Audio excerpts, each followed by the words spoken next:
في البدء كان الكلمة والكلمة كان عند الله وكان الكلمة الله.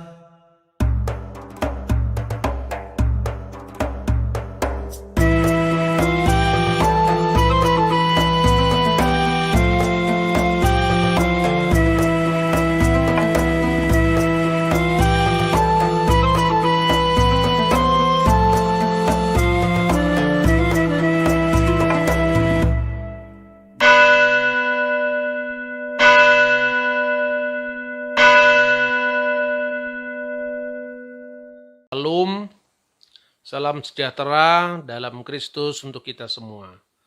Saudara-saudara, untuk mendasari perbincangan kita, tema mengenai perkawinan beda agama ini, kita akan membaca dua perikop dalam ayat-ayat Alkitab. Surat Paulus kepada jemaat di Korintus pasal 6 ayat 14 sampai dengan ayat 18.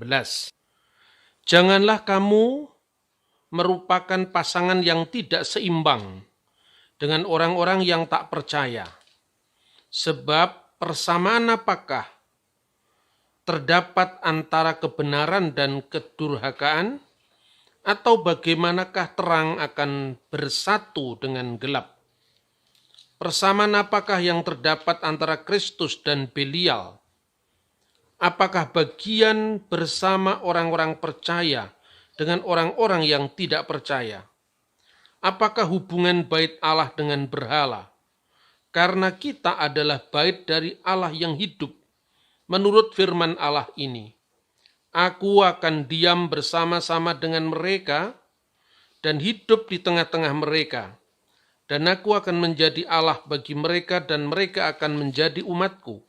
Sebab itu keluarlah kamu dari antara mereka dan pisahkanlah dirimu dari mereka, firman Tuhan, dan janganlah menjamah apa yang najis, maka aku akan menerima kamu, dan aku akan menjadi bapamu, dan kamu akan menjadi anakku laki-laki dan anak-anakku perempuan. Demikian firman Tuhan yang Maha Kuasa. Dan yang kedua kita akan membaca 1 Korintus pasal 7 ayat 12 sampai dengan ayat 16. Kepada orang-orang lain aku bukan Tuhan.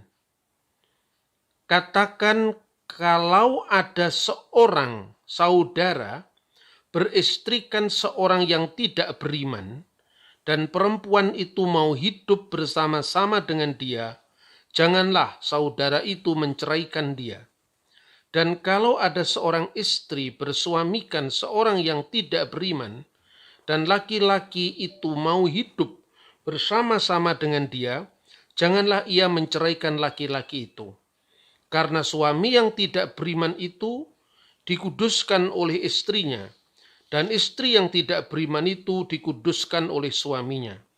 Andai kata tidak demikian, niscaya anak-anakmu adalah anak-anak cemar. Tetapi sekarang mereka adalah anak-anak kudus. Tetapi kalau orang yang tidak beriman itu mau bercerai, biarlah ia bercerai. Dalam hal yang demikian, saudara atau saudari tidak terikat. Tetapi Allah memanggil kamu untuk hidup dalam damai sejahtera. Sebab bagaimanakah engkau mengetahui, hai istri, apakah engkau tidak akan menyelamatkan suamimu? Atau bagaimanakah engkau mengetahui, hai suami, apakah engkau tidak akan menyelamatkan istrimu? Jadi saudara-saudara yang terkasih di dalam Tuhan, dua bagian dalam ayat Alkitab ini bukan dua hal yang bertentangan. Seolah-olah di dalam 2 Korintus pasal 6 yang tadi kita baca ayat-ayatnya, itu melarang keras perkawinan beda agama, dan di dalam 1 Korintus pasal 7 ayat 12 dan 16 seolah-olah membolehkan perkawinan beda agama. Kita harus melihat konteksnya masing-masing. Yang pertama, 2 Korintus itu jelas adalah sebuah asas perkawinan. Jadi tidak ada persatuan antara terang dan gelap. Tidak ada kompromi antara bait Allah dengan berhala. Tidak ada kompromi antara Allah dengan Belial atau iblis. Karena itu ini sikapnya menutup sama sekali perkawinan yang tidak seimbang sebagai asas dari perkawinan Kristiani. Sementara di dalam 1 Korintus pasal 7 ayat 12 sampai 16 itu Paulus menghadapi dalam hal keluarga yang menjadi Kristen dan salah satunya masih belum Kristen. Artinya satunya masih menganut agama yang lama atau kepercayaan yang lama, dan satu atau misalnya istrinya atau misalnya suaminya itu masih belum beriman. Dan itu Paulus menasihatkan tidak boleh diceraikan. Apabila pihak yang tidak seiman tadi mau hidup dengan pasangannya yang Kristen. Jadi konteksnya seperti itu. Nah, dalam pemahaman perikop ini, seorang yang Kristen itu menguduskan pasangannya yang belum Kristen. Karena apa? Karena dia tidak dalam posisi menentang asas-asas iman Kristiani. Dan prinsip ini sebetulnya prinsip yang universal yang juga dilakukan oleh Yesus dan murid-muridnya. Di dalam Injil Markus pasal 9 disebutkan sebuah perikop yang menceritakan bahwa suatu saat murid-murid Yesus mendapati ada orang lain yang mengusir setan dalam nama Yesus. Lalu di pandangan para murid ini itu tidak boleh karena mereka bukan dari kelompok kita. Lalu Yesus justru bertindak sebaliknya, jangan larang mereka. Sebab tidak mungkin seorang yang mengusir setan atas nama Yesus sekaligus dia menentang Kristus. Jadi asas yang kemudian disampaikan, barang siapa tidak melawan kita, maka dia ada di pihak kita. Dan Yesus bahkan melanjutkan, seorang yang memberikan hanya secangkir minuman demi aku, maka dia tidak kehilangan pahalanya. Jadi memang dalam teks-teks Alkitab itu ada yang sifatnya seperti tanpa kompromi, tapi konteksnya apa dulu? Ada ayat-ayat yang intinya itu lebih sepertinya lebih luas dalam pendekatan. Itu pun juga konteksnya apa? Ini mesti dilihat masing-masing, tidak bisa dipukul rata. Terus kemudian secara konseptual, teologis ya, Paulus ketika berbicara tentang larangan untuk melakukan perkawinan beda agama atau perkawinan dengan pihak lain yang tidak beriman kepada Tuhan, itu begitu kerasnya di dalam 2 Korintus pasal 6 tadi, itu sesungguhnya Paulus sedang mengacu sejarah bangsa Israel sendiri. Dan sesungguhnya kalau kita melihat dari awal sebetulnya, pada masa Abraham, pada masa Ishak, Yakub sampai Yusuf, itu sebetulnya berkembang secara gradual, tidak langsung ya. Pertama-tama eksistensi agama-agama lain itu tidak dinegasikan sebagai hubungan hitam dan putih. Ini satu contoh aja misalnya. Penekanan kepada Allah Abraham yang telah memanggil Abraham dari Ur menuju ke tempat yang akan ditunjukkan kepadanya. Di situ Abraham bertemu dengan berbagai macam komunitas keagamaan. Bahkan ketika Abraham diberkati oleh Melkisedek, Alkitab juga tidak menjelaskan Melkisedek itu agamanya apa. Tetapi yang jelas, Melkisedek memberkati Abraham atas nama Elyon, yang diterjemahkan dengan El yang Maha Tinggi, pemilik langit dan bumi. Ada rabi-rabi Yahudi belakangan yang kemudian mengidentikan Melkisedek itu adalah Sem, yang hidupnya, umurnya cukup panjang. Dan kalau kita melihat pada umur-umur para tokoh Alkitab itu bisa masuk akal.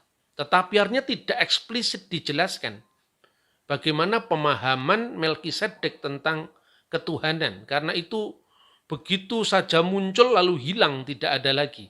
Tetapi karena kemisteriannya itu, Tuhan menjadikan dia sebagai pola dari imam besar yang akan datang. Makanya Yesus disebut imam besar menurut Melkisedek.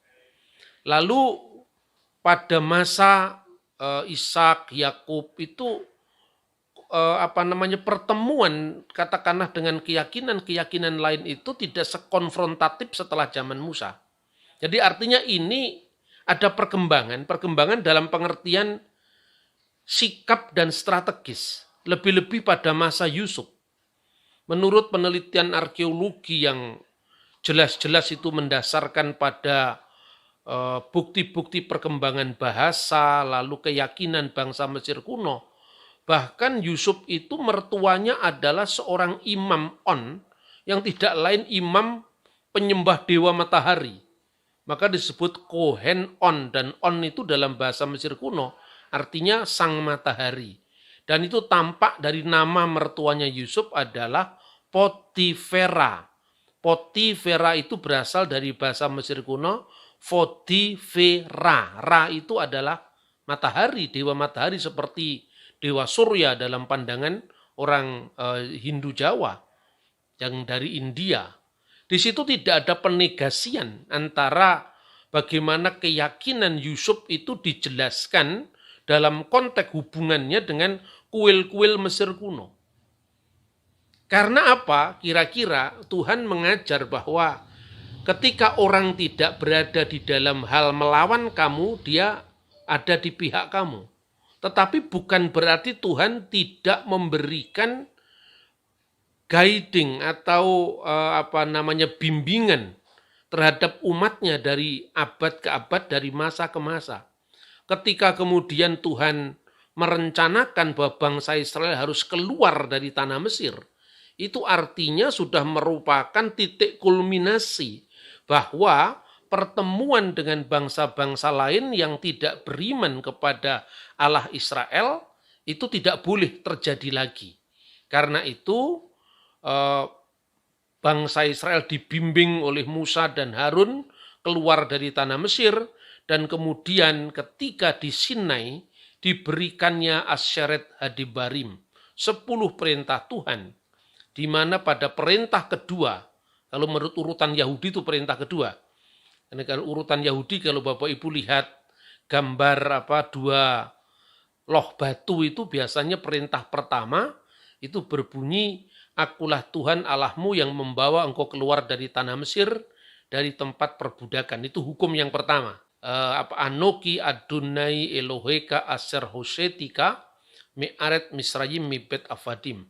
Baru pada hukum kedua itu Lo Yihye Lecha Elohim Akhirim Alpanai. Jangan ada Elohim Akhirim, ilah-ilah yang lain di hadapan hadiratku.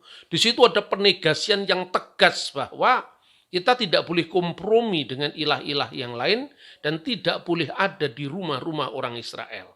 Itu menjadi hukum yang kemudian mengikat bangsa yang dipersiapkan untuk melahirkan Sang Mesias itu. Sampai kemudian berdirilah kerajaan Daud, ya, puncaknya dari sejarah bangsa Israel itu ketika mereka minta raja, dan kemudian muncul masanya Saul, kemudian masanya Daud, dan itu sudah memerintah kira-kira tahun 1000 sebelum Masehi sampai tahun 970 sebelum Masehi. Nah, pada masa Salomo itu kemudian menjadi masalah ketika dia membawa istri-istri dari luar bangsa Israel, dan istri-istri itu membawa ilah-ilah lain ke dalam rumah orang Israel. Dan akibat dari perbuatan yang tidak diizinkan Tuhan itu, Salomo yang berkuasa antara tahun 970 sampai 930 sebelum Masehi, pasca dia kerajaan Israel benar-benar pecah menjadi dua. Yang pertama kerajaan Israel yang beribu kota di Samaria, dan itu raja pertamanya adalah Yerobeam. Itu kemudian diganti terus sampai kerajaan itu bertahan tahun 722 sebelum Masehi. Sementara dari kerajaan selatan yang disebut kerajaan Yehuda, ibu kota di Yerusalem, itu bertahan lebih lama lagi karena kerajaan Yehuda itu kalau di dalam konteks kriteria moral monoteisnya yang diberikan Tuhan, itu tidak lebih politeis daripada bangsa Israel Utara yang di sana itu menyembah berhala, bahkan itu terjadi sinkretisme, percampuraduan antara Allah Israel dengan ilah-ilah bangsa lain. Makanya di Israel Utara itu ditemukan ada prasasti Kuntilet Ajrut yang menyebutkan bahwa Yahweh, itu bacaan kira-kira dari Allah Israel itu, beristrikan Asera, Dewi Aserata, Dewi kesuburan.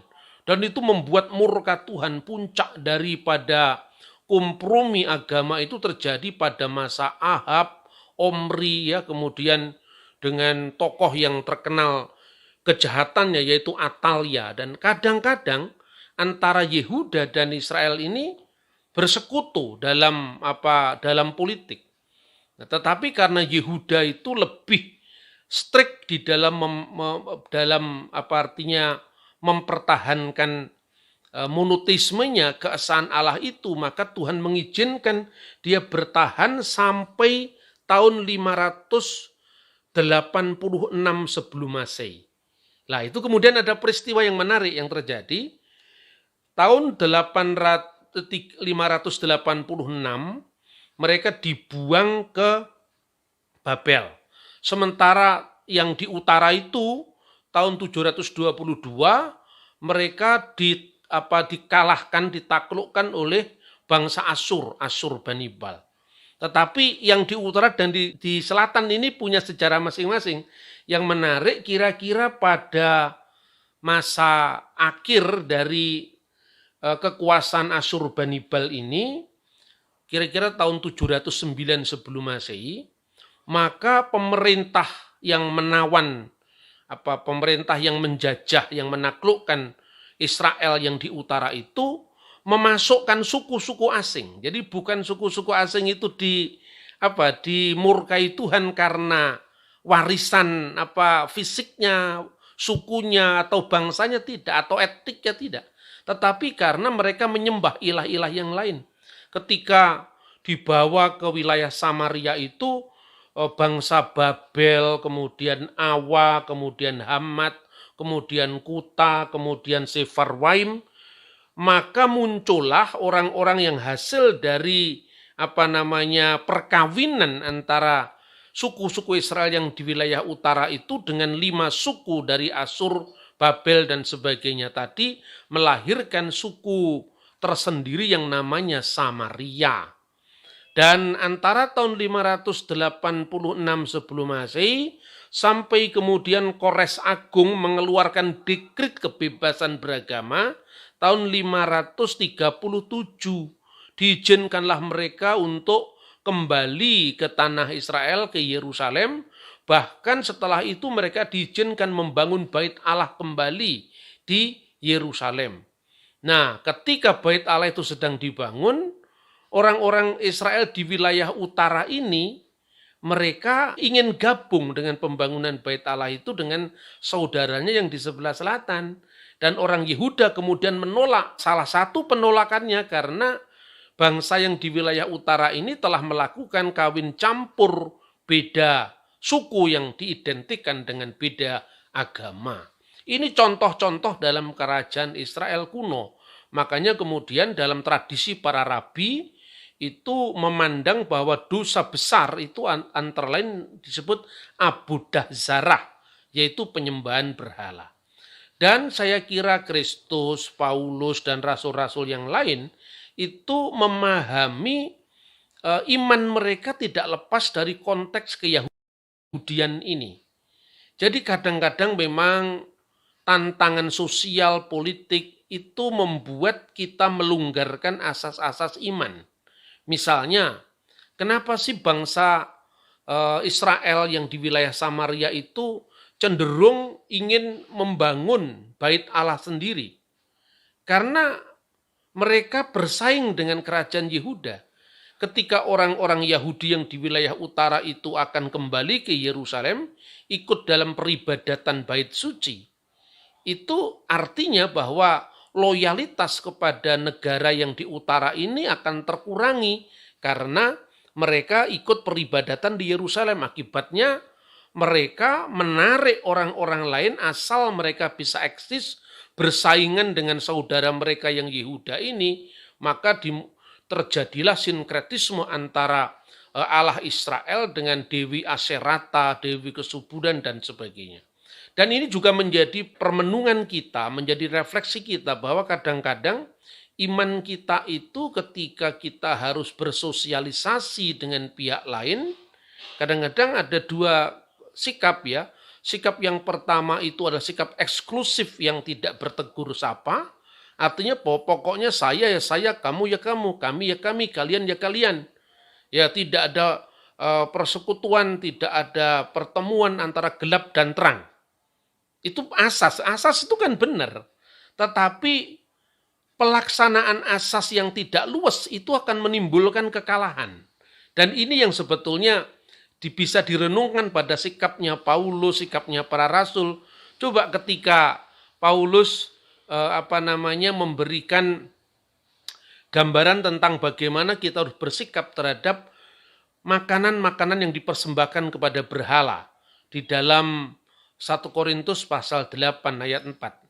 Paulus menekankan bahwa di dunia ini tidak ada berhala yang eksis dan tidak ada ilah kecuali Allah yang satu itu. Makanya kemudian ditekankan asasnya di situ. Eudeis theos uteros eimiis, tidak ada ilah kecuali Tuhan yang satu. Yang kemudian dalam Alkitab bahasa Arab diterjemahkan wa alla ilaha illallahul ahad, tidak ada ilah kecuali Allah yang esa. Tetapi di situ Paulus juga kemudian luas kan. Sekalipun di langit dan di bumi ini ada sesuatu yang disebut ilah atau Tuhan-Tuhan, dan memang ada Tuhan yang demikian, artinya konsep-konsep itu eksis. Namun bagi kita, bagi orang Kristen, hanya ada satu Allah yaitu Bapa, yang daripadanya berasal segala sesuatu. Yang kedua tekanannya, dan hanya ada satu Tuhan yaitu Yesus, yang segenap penghambaan kita itu hanya kepadanya. Dan itu gambaran bahwa tidak semuanya perbedaan itu dihadapi dengan konflik hitam putih. Kadang-kadang harus membangun jembatan, menyampaikan kebenaran tanpa melukai, tetapi pada posisi tertentu, di mana itu menyangkut tentang nasib anak-anak kita ke depan, kita tidak bisa kompromi. Itulah sikap dibalik bagaimana pendekatan Paulus yang sangat keras menentang perkawinan yang tidak seimbang dalam 2 Korintus. Sementara di dalam 1 Korintus itu konteksnya adalah keluarga yang sudah menikah dan kemudian menjadi pengikut Kristus, menerima iman Kristen, tapi hanya salah satu, mungkin ibunya saja, mungkin bapaknya saja. Maka Paulus menyampaikan bahwa iman dari keluarga yang beriman kepada Kristus itu sebetulnya menguduskan yang belum beriman. Artinya ini masih dalam konteks evangelisasi. Ini masih dalam konteks proses untuk bagaimana menyampaikan kabar baik kepada mereka yang belum percaya. Dan dalam kasus seperti ini Paulus menasihati, kalau pihak yang tidak seiman ini mau hidup menurut orang yang beriman tadi, jangan ceraikan dia. Karena pertimbangannya apa? Pertimbangan anak-anak. Anak-anak yang lahir dari perkawinan mereka karena ibunya atau bapaknya yang percaya, maka secara korporatif iman bapaknya yang percaya atau iman ibunya yang percaya ini membuat anak ini dikuduskan. Tentu dikuduskan dalam konteks karena dia lahir dari salah seorang dari orang tua yang Kristen. Tetapi tidak selesai dari situ. Harus ada pendidikan yang membuat anak itu dijamin dia tetap berada di dalam jalan Tuhan. Nah, itu konteksnya kenapa tidak boleh menceraikan dalam kasus keluarga yang beda agama ini. Tetapi apabila salah seorang itu tidak mau hidup menurut asas yang kitab suci, artinya asas Kristiani, dan dia minta cerai, kamu boleh melepas, kamu tidak salah. Itu pun dikatakan oleh Paulus dalam konteks itu adalah itu langkah terakhir yang sebetulnya tidak dikehendaki. Dalam keluarga Kristen, orang yang percaya itu harus terus-menerus mengusahakan agar orang yang belum seiman dengan dia, tentu saya kira bukan hanya orang Kristen, agama lain juga punya pandangan seperti itu, maka dia harus melayani orang yang tidak seiman tadi sampai dia dalam posisi yang sama, yaitu beriman pada Tuhan Yesus.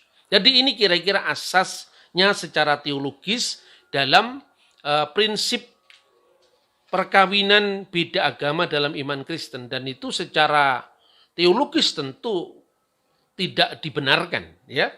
Tetapi artinya tidak dibenarkan itu kan harus dikomunikasikan secara lebih lebih luas dan harus kasus per kasus. Nah, bagaimana sekarang secara hukum, ya? Saya melihat hukum Indonesia ini penting sekali karena tanpa memahami posisi hukum kita, kadang-kadang gereja atau hamba Tuhan mungkin bisa menempuh jalan yang kurang cocok, ya. Satu contoh misalnya. Sebelum Indonesia itu memiliki Undang-Undang Perkawinan Nasional nomor 1 tahun 1974. Pemerintah Hindia Belanda itu sesungguhnya memberikan solusi tentang perkawinan bagi warga negara, dan warga negara Indonesia waktu itu, warga negara Hindia Belanda waktu itu masih dibagi dalam 3 bagian, yaitu orang-orang Barat, ya, Timur Asing, dan kemudian Bumi Putra. Orang-orang Barat itu tentu perkawinannya tunduk kepada Burgerlijk Wetboek, yaitu kitab undang-undang hukum perdata. Nah, kemudian ada ordonansi perkawinan yang lebih detail mengatur itu. Ada 2, yang pertama adalah Huwelijk Ordonansi Kristen Indonesia, Stadblad tahun 1938 nomor 74. Nah, di situ dalam pasal 7 disebutkan bahwa kewarganegaraan agama tidak menghalangi sahnya perkawinan. Nah, kemudian yang kedua itu ada yang namanya Regeling of the Gemeensdehuwelijk. Itu Stadblad tahun 1898 nomor 158. Itu perkawinan campur beda agama. Jadi ada KUH Perdata, Burgerlijk Wetboek, dan kemudian ada Ordonansi Perkawinan Kristen tahun 1938 nomor 74, dan ada Regeling of the Gemeensdehuwelijk tadi, perkawinan campur beda agama 1898 nomor 158. Nah, itu makanya pada zaman Belanda dulu perkawinan campur itu diizinkan secara hukum loh, tapi bukan secara teologis. Secara teologis artinya tetap itu tidak ideal, tetapi secara hukum, karena kan negara itu tidak boleh didirikan di atas dasar keyakinan salah seorang atau salah satu dari warga negaranya. Nah, kemudian terjadi perdebatan. Ini saya ngomong hukum, sekarang tidak ngomong lagi teologis. Nanti bisa kita sinkronkan 2 hal ini. Ketika Undang-Undang Perkawinan nomor 1 tahun 74 itu kemudian disahkan, ada sesungguhnya pasal yang mengganjal sebetulnya. Ya, itu pasal yang mengganjal itu 2. Yang pertama adalah pasal 66. Dalam pasal 66 itu disebutkan bahwa sejauh tidak ditentukan lain, maka ordonansi perkawinan atau peraturan-peraturan sebelumnya, termasuk tadi ordonansi perkawinan campur beda agama tahun 1898, kemudian ordonansi perkawinan Kristen 1938 itu masih berlaku. Pasal 66 Undang-Undang Nomor 1 Tahun 74. Jadi perkawinan campur itu idealnya masih boleh berlaku di Indonesia.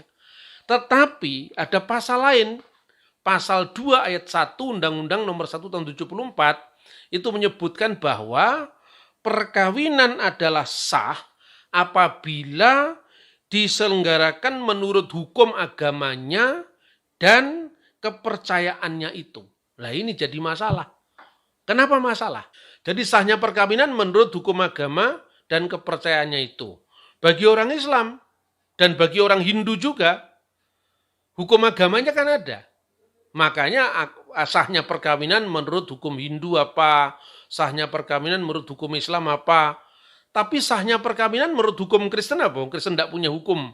Karena Kristen itu tidak menganut asas penyatuan agama dan negara. Kristen menganut asas pemisahan agama dengan negara. Karena itu hukum yang ada secara politik sosial, ya hukum pemerintah bagi warga negaranya. Kalau dia ada di Filipina, ya hukum yang berlaku di sana. Kalau ada di Yordan, ya hukum yang berlaku di sana. Nah, ini menjadi rancu. Akhirnya apa? Akhirnya cenderung tertutup. Maka terjadilah apa yang disebut amburadulnya aturan hukum. Karena apa? Misalnya ya, kira-kira tahun 1987 ke bawah, itu perkawinan campur beda agama itu masih bisa dilaksanakan di Indonesia. Contohnya Lydia Kandu dengan Jamal Mirdad. Ya, sekalipun akhirnya kasusnya kan bercerai juga. Karena tidak bisa. Ini dianggap Alkitab perkawinan yang tidak seimbang. Tapi solusi negara waktu itu ada. Kemudian ada Munas Catatan Sipil yang diadakan di Kota Malang. Waktu itu, yang itu berlaku bahwa perkawinan itu sah apabila catatan sipil itu boleh mengesahkan perkawinan apabila sudah disahkan oleh gereja. Akibatnya, ketika orang menikah di gereja harus Kristen dulu, harus dibaptis dulu. Nah, ini positifnya apa? Positifnya bisa orang menjadi Kristen. Negatifnya apa? Kristen terpaksa demi perkawinan. Nah, itu yang menjadi susah. Nah, kemudian Majelis Ulama Indonesia juga mengeluarkan fatwa.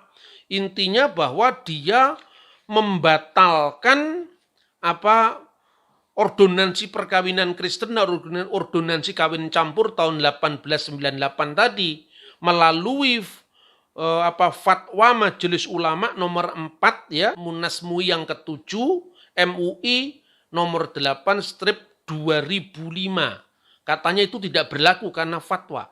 Nah, ini secara hierarki perundang-undangan, terlepas daripada kita setuju bahwa perkawinan campur itu tidak ideal, tapi secara hukum negara ini menjadi tumpang tindih. Fatwa MUI itu tidak memiliki kedudukan hukum yang yang sah, tidak. Itu hanya berlaku bagi anggota MUI. Tidak semua umat Islam kan menerima fatwa MUI. Bahkan hanya yang mengakui MUI yang memuat, padahal hukum negara itu berlaku bagi semua orang. Ini tumpang tindihnya aturan hukum kita di Indonesia. Maka bagaimana bagi kita orang Kristen? Ada dua hal. Yang pertama adalah tindakan preventif. Dan yang kedua tindakan kuratif. Yang pertama tindakan pencegahan. Tindakan pencegahan itu artinya gereja terus-menerus harus mengedukasi umatnya, jemaatnya, bahwa apapun alasannya, perkawinan campur beda agama itu tidak sesuai dengan prinsip Alkitab. Prinsip iman Kristen, saya kira orang Islam juga setuju itu tidak sesuai dengan prinsip iman Islam. Tetapi bagaimana kalau anak kita ini kemudian harus berpasangan dengan mereka yang beda agama? Nah, inilah konteksnya, pendampingan gereja. Kita harus terus-menerus mendampingi anak-anak kita. Sebab begini, pada saat orang baru melangkah, pacaran misalnya, jangan coba-coba. Karena ketika dia masih baru melangkah pertama kali untuk pacaran itu pasti karena dia sudah dimabuk amor, dimabuk cinta itu, maka itulah urusan belakang. Kita jalani dulu. Lama-lama dia perasaannya terus-menerus terikat, akhirnya logikanya tidak jalan lagi. Ini yang harus dicegah. Nah, jadi harus ditentukan bagaimana pola relasi anak-anak kita itu dengan teman-teman yang berbeda. Karena itu seharusnya gereja terus-menerus mengadakan pendampingan. Nah, ini tindakan preventif. Bagaimana dengan tindakan kuratif? Ini masih kontroversial. Di beberapa gereja, termasuk GKI, kalau GKJW belum, GKI sudah, dan gereja Katolik, itu akhirnya terpaksa menikahkan pasangan yang beda agama, tetapi tidak menganggapnya sebagai sakramen kalau di dalam gereja Katolik. Mereka pihak yang itu bukan dianggap sebagai secara hukum perkawinannya sah. Karena yang mengesahkan perkawinan bagi orang Kristen bukan gereja, tapi negara. Gereja itu bukan mengesahkan perkawinan, tapi memberkati perkawinan. Maka sahnya perkawinan tetap oleh negara. Tetapi sekarang dalam kasus-kasus yang sudah terlanjur begini, pilihannya cuma ada dua. Dia tidak mau jadi Kristen dan terpaksa menikah di KUA, atau dia pura-pura jadi Kristen dan diberkati di gereja. Apakah kita bisa memberkati orang yang pura-pura menjadi Kristen? Apakah kita bisa membaptis orang yang pura-pura beriman pada Kristus? Ini tentu tidak ideal.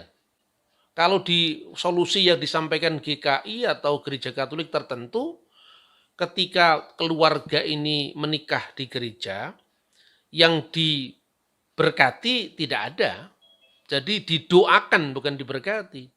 Yang pihak yang Kristen ini disahkan perkawinannya oleh catatan sipil, supaya ada surat dari gereja, kan catatan sipil tidak akan tanya itu sakramen atau bukan. Tetapi itu catatan bahwa keluarga yang pasangan yang tidak mau menjadi Kristen, posisinya akan dapat surat saja. Jadi itu langkah terakhir yang benar-benar tidak ideal dikehendaki. Kalau di gereja Katolik, satu contoh ini, harus ada kesepakatan antara dua pihak yang mau menikah ini. Jadi gerejanya mengantarkan supaya dia disahkan oleh negara. Tetapi gereja tidak memberkati. Karena apa? Karena perkawinan Kristen tidak boleh dijalankan dengan pihak yang tidak seiman menurut asas yang ditetapkan dalam Alkitab. Maka anak-anaknya harus diselamatkan. Dia harus menulis surat pernyataan bahwa anak-anak yang lahir dari perkawinan itu harus dididik secara Kristiani. Dan orang tua yang tidak seiman, tidak Kristen itu harus mengizinkan anak-anaknya dididik secara Kristen, ditandatangani, baru gereja bertindak. Ini langkah terakhir yang saya kira tidak ideal. Ini sulit saudara-saudara, tetapi artinya bahwa memang kalau sudah terlanjur itu pilihan yang terbaik di antara yang terburuk. Maka supaya tidak terjadi hal seperti ini, gereja benar-benar tidak boleh absen di dalam mengedukasi umat agar perkawinan itu benar-benar dijalankan secara seimbang. Dulu saya pernah diwawancara majalah Bahana, dulu sekali. Saya menawarkan bagaimana kalau kita membuat biro jodoh Kristen. Bahkan lebih jauh saya mengatakan, saya melihat bagaimana perempuan-perempuan di Syria waktu itu. Saya tanya, kenapa kamu tidak menikah? Ya di sini tidak ada seorang yang seimbang dengan saya. Tidak mau dia menikah, bahkan dia lebih baik tidak menikah dan masuk ke biara, itu di gereja-gereja ortodok itu ketimbang dia menikah dengan mereka yang beda agama. Begitu juga kalau Anda lihat sekarang di YouTube banyak ya, orang-orang laki-laki Palestina, Palestina, perempuan Palestina diwawancara. Apakah kamu mau menikah dengan orang non-Kristen? Oh tidak. Sebaik apapun hubungan mereka dengan tetangga mereka yang Muslim, tetangga mereka yang non-Kristen, mereka tetap tidak memilih menikah dengan orang yang non-Kristen. Dan itu pola yang dilakukan baik di Syria maupun di Mesir maupun di Palestina, itu sifatnya introvert, ke dalam. Jadi dia tidak akan mengemukakan masalah agama itu seterbuka orang Indonesia mengemukakan agama. Kita ini masih enak hidup di Indonesia ini. Sekalipun kita ini masih didiskriminasi ketika bicara tentang agama, masih banyak jalan lain yang bisa kita tempuh. Tetapi idealnya perkawinan itu asasnya tidak boleh mereka yang di luar iman kita. Dan ini bukan hal yang secara abu-abu bisa dilakukan, itu harus tegas disampaikan. Tapi tegas itu bukan berarti kita membenci orang lain, dan itu harus ditentukan bagaimana dengan kebijakan gerejawi kita.